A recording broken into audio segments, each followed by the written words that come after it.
These 6 accounts are the only way to turn your hard-earned money into real wealth. And I'm not kidding when I say that knowing about these accounts could mean the difference between struggling in your retirement or building a multi-million-dollar portfolio. But here's the thing, nobody taught me this stuff growing up. School never covered this. And even when I went to business school to study finance, they barely mentioned anything about personal finance. I had to learn so many things the hard way, making so many expensive mistakes and losing money that I couldn't afford to lose when I was younger. But you don't have to go through what I did. Learning how to use these 6 accounts that I'm going to tell you about took me from a negative net worth to a 7-figure investment portfolio that continues to grow even when I'm asleep. And that is real financial peace. Having your money work for you instead of you always having to work for your money. What's up, everybody? I'm Rashida and I'm your guide to smart money moves. I started my own wealth building journey at the age of 17. I've grown this portfolio of mine to 7 figures, and I did that all on a police officer's salary. So I know that you can get there too, and I'm here to show you the way. So let's do it. Today, we're going to talk about something that could totally change your financial future. The 6 accounts that create the foundation for your real wealth. And I know you're probably feeling a little overwhelmed right now between work life and family stuff and trying to have any sort of social life at all. Thinking about money can often fall to the bottom of the list. And I get that. I've been there myself. But here's what I learned. Setting up these accounts isn't just about money. This is going to be about creating peace of mind and options for your future self. It's about being able to say yes to opportunities without having to check your bank account first. So before we dive in, I need you to promise me something in the comment section. Promise that you'll take action on just one of these accounts this week if you haven't done it already. Just type the number 1 in the comment section and I know you're in. Even if that means just opening an account with $50. Like any sort of success that you're going to have, the first step is what changes everything. Now let's break down these 6 accounts that can change your financial future. But before we do, please take just a second, see if you have subscribed to the channel, and if you haven't, please hit the subscribe button. Hit that notification bell so you don't have to miss out on any of my future content. I come here every week to help you understand the world of money and how you can change your life, all right? So if that sounds like something you're interested in, come back to me, okay? First up is going to be the simple checking account. This is your financial home base. Now, you might be thinking, really, Rashida, this one? I already have that. But hear me out, because a lot of people are out there making huge mistakes with that checking account. I was recently talking with one of my viewers that recently broke 6 figures in their income. And I think that we can all agree that that is an amazing achievement, right? But when I asked her more about her money management, I was a little shocked because she had over $100,000 just sitting in a checking account. This is without a doubt financial self-sabotage, and here is why. While that money is sitting there earning 0 interest, inflation is eating away at its value. Every single day, that money is worth less than it was the day before. And with that money just sitting there doing absolutely nothing, she could have been earning anywhere from $3,000 to $5,000 per year in interest alone,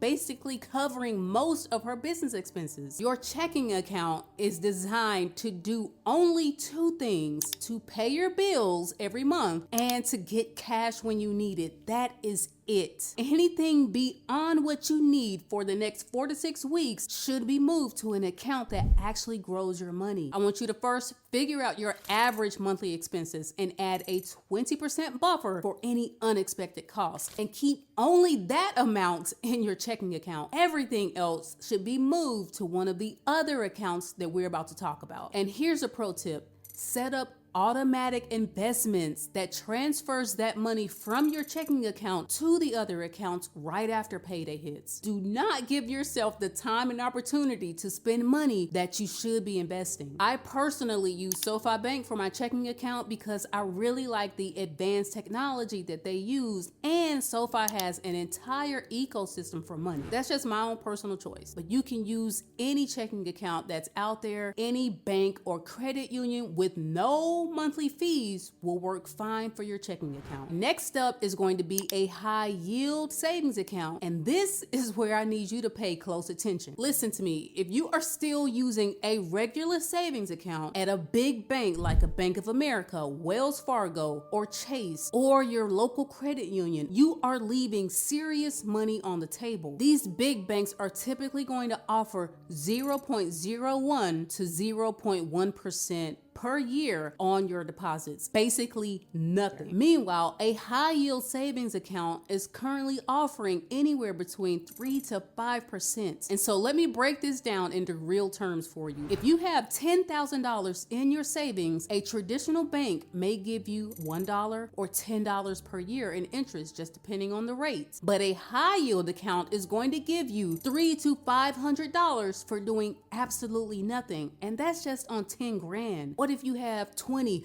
$30, $40,000 for your emergency fund sitting in that savings account? For a lot of people, that's a full tank of gas every single month just from being smarter about where your money is sitting. This isn't about being cheap. This is about being smart. And so your high yield savings account should be used for one, your emergency fund. This is where you're going to park the cash of 3 to 6 months of expenses in case a real emergency comes up in your life. You're not putting those charges on a credit card, paying 25% interest. Also, if you don't realize it, money that you invest can have volatility associated with it. So the last thing you want is to have money invested and it's worth a little bit less than what you actually put in, all right? Because there is volatility and risk that comes along with investing. And then one more reason to have this account is just so you can sleep well at night. The great thing about having a high yield account is that while your money is growing, you can still get to it quickly if you need it. And so this is the point where safety is going to meet smart money management. Opening a high yield account online takes less than 10 minutes. I'm telling you. Companies like SoFi, Ally Bank, Capital One, Marcus by Goldman Sachs, they offer great options and they make it really, really easy to get started. If you're interested in opening an account, my personal recommendation is SoFi or Marcus, all right? And I have links down in the description if you are interested. And SoFi is actually offering a $250 sign-up bonus. So take advantage, y'all. Link is in the description below. And one tip that changed everything for me many years ago was a recommendation to set up automatic transfers on payday. Even if it's just $100 a paycheck, watching that account grow automatically is going to create a snowball effect and it's going to make you want to save even more. Now, the third account that can seriously speed up your wealth building is going to be your 401k or whatever your employer-sponsored retirement plan is. Now, I'm gonna tell you a little story about when I was really young, and it shocked me when I found out. When I got my first real job, I was overwhelmed with all the benefits and the paperwork, health insurance, life insurance, 401k. It was just like information overload. You know, I'm a kid in my late teens, early 20s. I just checked a couple boxes and I moved on. Just a couple years later, I discovered something that made me sick to my stomach. I realized that I could have been controlling exactly how my 401k money was being invested. I found out that all my contributions have been sitting in this default conservative fund with high fees, growing at a fraction of the rate they could have been. And here is what I wish someone would have told me. Nearly all 401k plans nowadays will let you choose from different investment options. You can actually switch from whatever that default fund is to something that has a focus on more aggressive growth, especially if you are young. It's not wise to be in something that's ultra conservative because your money is going to grow slower. You have time on your side. Even if with market crashes, you have plenty of time for that fund to recover and go on to sort of new heights, all right? And so take a second to look and see what you're invested in. And in the later years of your career, you want to make sure that you aren't investing in something aggressive. You need to be in something more conservative because you're getting closer to retirement and you need those funds to be maximized when you're ready to start drawing from it. Now, another very important piece that people tend to mess up is knowing about their company match. Listen to me. If your employer is offering to match your contributions up to a certain percentage, that is literally one of the only places where you can get free money on earth. Do you understand what I'm telling you? No other way is going to allow you to get a risk-free return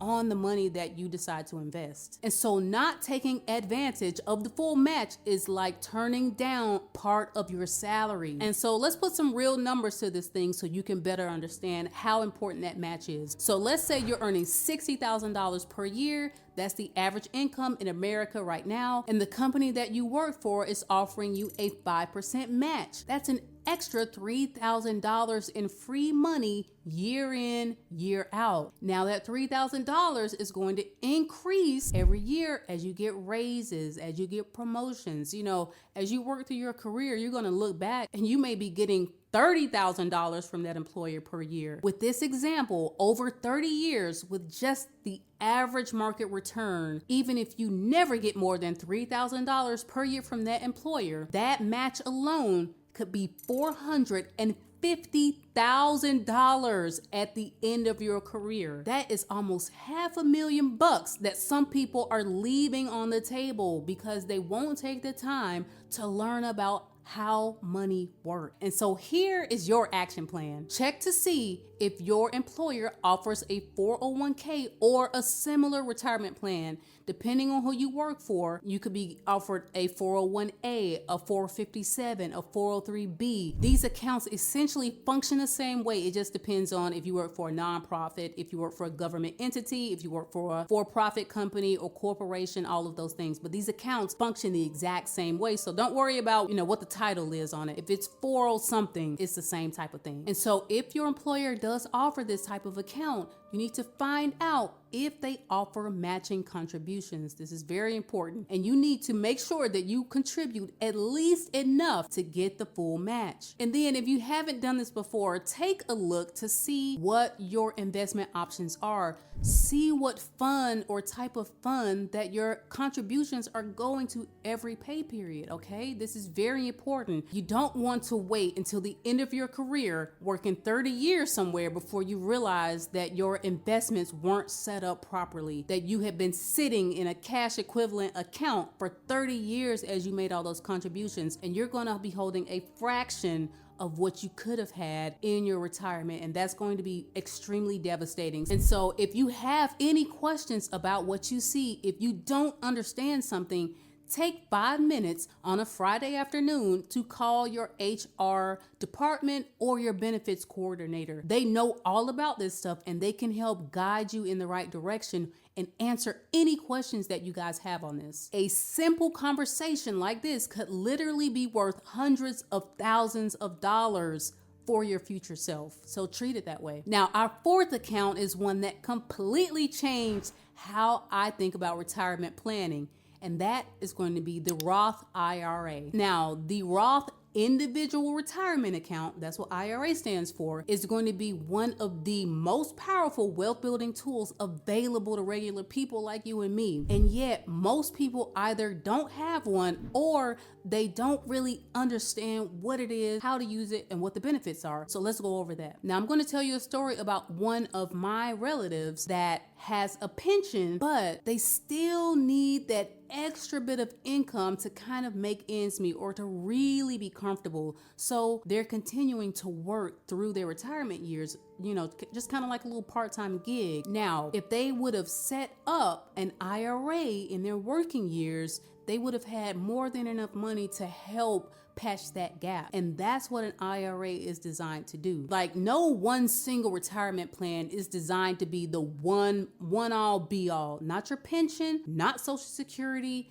not your 401k. You need to try to have all the things. You understand what I'm saying? Because when you leave that employer and say, I'm retired, you don't want to be forced to go back into the workplace unless you truly want to, not because you have to. And so nowadays, this is a really harsh reality that a lot of people are faced with in their retirement years. And a lot of them are really worried about having to work until they're 70, 75 years old, or until they die. You don't want to be that person, okay? You don't want to be faced with the reality of possibly outliving all of the savings or income that you have set aside for yourself in retirement. And so now let me explain why the Roth IRA is so special. When you put money into a Roth IRA, you will pay taxes on that money now before it goes in. So you get money from your paycheck, taxes have already been taken out, you put a portion of that into your Roth IRA. Now the beauty of this thing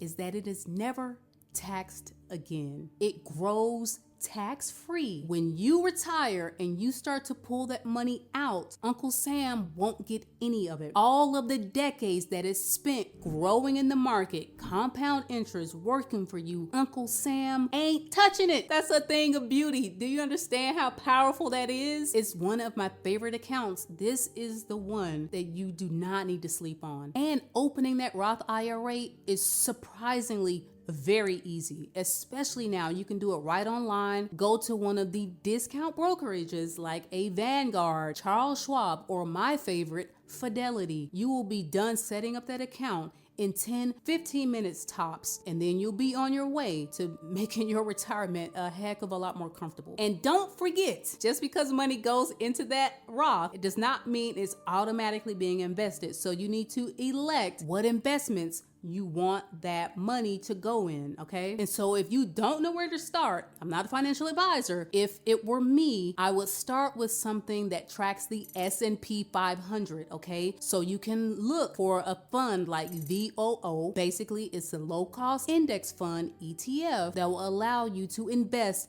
in the biggest 500 companies in the US. And the cool thing about something like this is that as companies fall out of favor, if they're not one of the best 500 in the US, they get kicked out of the S&P 500. So you don't have to constantly manage what's going on. They do that for you, all right? So you are always going to be investing in the best companies that the United States has to offer. That is the beauty of it. Now, there is a limit to how much you can invest in this thing per year. $7,000 is the max that you can put into an IRA as of 2025. And if you're over the age of 50, the government will let you do catch-up contributions. So they will allow you to put in up to $8,000 per year. There are limits to these accounts, which should be a hint at how sweet they really are. The government wants to put a cap on how much money you can sock away into this thing. So that should be a clue right there for you. And that $7,000 may not seem like a lot of money, but when you break it down, it's about $583 per month.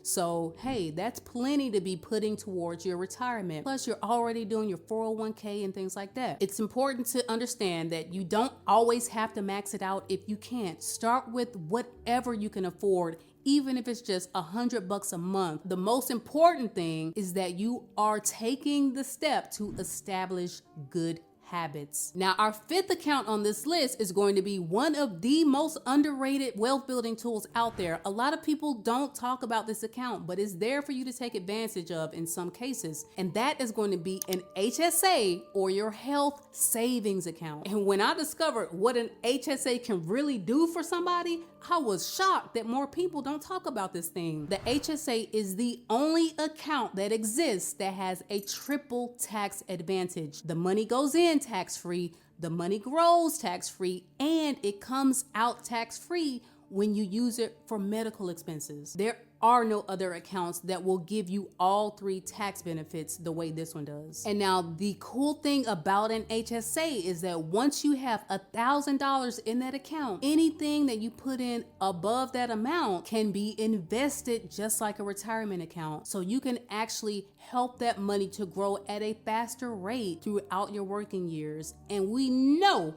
how expensive healthcare is in the United States. And so if you're someone that has an HSA and you have $1,000, $2,000, a few $1,000s in there, anything beyond that, you should be thinking about investing it. You should seriously be thinking about putting that in to investments instead of just letting it sit in cash over a long period of time. And another thing that people don't realize is that the money that goes in there, you don't have to wait until you retire to use it. I had a friend who had some elective dental surgery done, all right? Now, insurance is not going to pay for any sort of cosmetic surgery, all right? But she had money in her HSA. And so she was able to pull $6,000 out of that HSA to pay for her dental procedures. Now, there is one caveat to having an HSA. You have to have a high deductible health plan. So You need to check with your employer. Just ask them, say, hey, do I have a high deductible health plan? Okay, they can answer that for you. Now, if you're at a superb employer who really takes care of their employees, you're not going to be in a high deductible plan, most likely, and then you won't qualify to be able to even have an HSA and keep that open, all right? So be aware of this. This is the one limitation on an HSA. Now, our sixth and final account is going to be a taxable brokerage account. Now, this account is something that you open after you have just been knocking the ball out of the park when it comes to retirement savings, okay? You wanna make sure you're taking care of your future self first. And then this account is just gonna be that cherry on top, all right? Now, this account doesn't have any tax advantages at all, which is why you wanna make this one kind of your last focus, okay? Now, the cool thing about a brokerage account is that it's going to allow you to buy and sell your investments without any contribution limits. So if you had $100,000 that you wanna put in there right now, right away, you can do it. There's no cap on how much, and there are no withdrawal restrictions. So you don't have to wait to your retirement years if you want to take money out. There's no penalty taking it out whenever you want to. You just have to be aware that you're going to owe taxes on the amount that has been gained from the market, okay? It's called capital gains tax. You're going to have to pay that. But the beauty of this account is that it is the most flexible, all right? So this is going to be your vehicle for any savings goals that you have that fall in between your short-term savings and your retirement. So maybe you're someone that wants to save to start a business one day, or maybe you're saving to buy your dream house in 10, 15 years, something like that. And as a side note, another reason that people will open these accounts, myself included, is that if you have a rock solid plan to retire early, let's say you want to retire before the age of 59 and a half, you've got money that you can live on before you get to that age. And so again, a taxable brokerage account is going to be for your financial goals that are 5 to 15 years out. And so just think of it as too far for your savings account, but too soon for your retirement funds. Is right there in the middle. So if this is overwhelming for you, or if you're confused about, all right, now, how much money do I put here and there? And what amount should I be doing? Okay, here's a strategy that I use. It's called the 50-30-20 rule, and it's worked really well for me. So for any money beyond what I need for my living expenses, I put 50% of those funds into my retirement accounts because that's my priority, my future self. 30% is going to go into the brokerage account, and 20% is going to go into the high yield savings. This is going to give me a nice balance between my tax advantage accounts and then the account that is flexible, okay? Remember, none of these accounts, including the brokerage account, is about getting rich quick, all right? This is about getting steady growth over time. So think of it as not getting rich quick, but getting rich slowly for sure, all right? That's how I like to think about it. All right, so there you have it, guys. These are your 6 accounts that are going to help you create a complete wealth building system. You got your checking account, you got your high yield savings, you got your 401k, you got your Roth IRA, you got your HSA, you got your taxable brokerage account. If you are knocking these out of the park, you're gonna be sitting pretty. I'm telling you. I mean, I'll be there to pat you on the back. Let me know in the comment section which one of these accounts you already have and which one you want to open up. Until next time, you guys, thank you so much for being here. If you are still here at this point in the video, I want you to drop that money bag emoji in the comments section. I appreciate you guys for being here. I will see you on the next one. Again, I'm Rashida, and I'm out.